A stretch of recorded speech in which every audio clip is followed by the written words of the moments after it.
quickly jump into your stock submissions and stock reviews. And Bruce, the first one comes from Zoltan. Zoltan, I believe, is somewhere in Hungary, if I'm not mistaken. Zoltan, correct me if I'm wrong.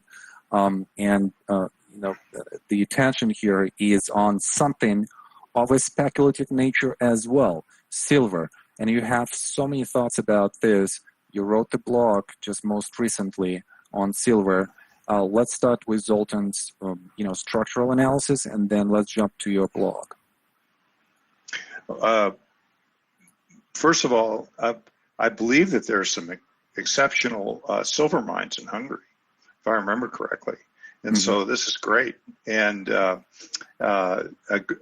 analysis is, I think, very good.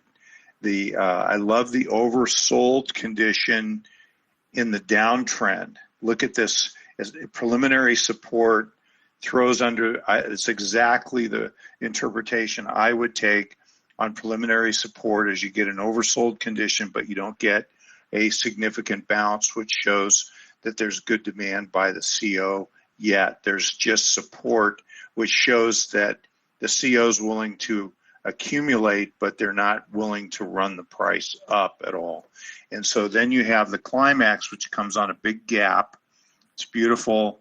And then a rally into an automatic rally, which sets up a trading range. And then the only thing is that I would tend to think of this spring as more of a secondary test, and which produces, it has the attributes and characteristics of a spring, which is great, but we tend to think of springs as coming in phase C. And so that does spring the low, and that is a great opportunity to buy. And look at this huge upthrust into the middle of this structure.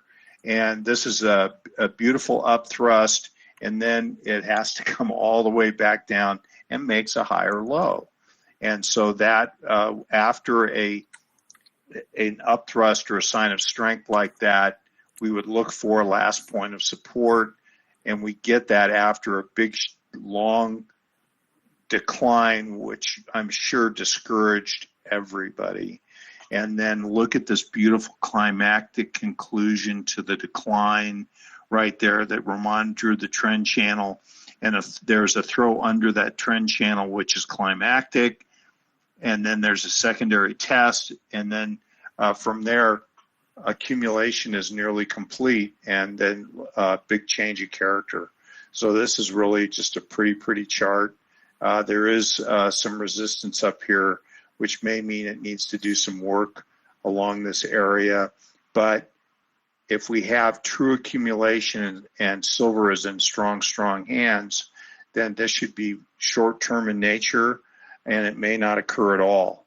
And so that's the thing about accumulation, is that when you get to the end of it, get to the end of the accumulation phase, is that the stock price can move literally in a disorderly fashion, because there's so little supply available to be bought, and there's a huge number of shorts, tremendous amount of shorting that's taken place on the big decline into these lows. I like this work a lot.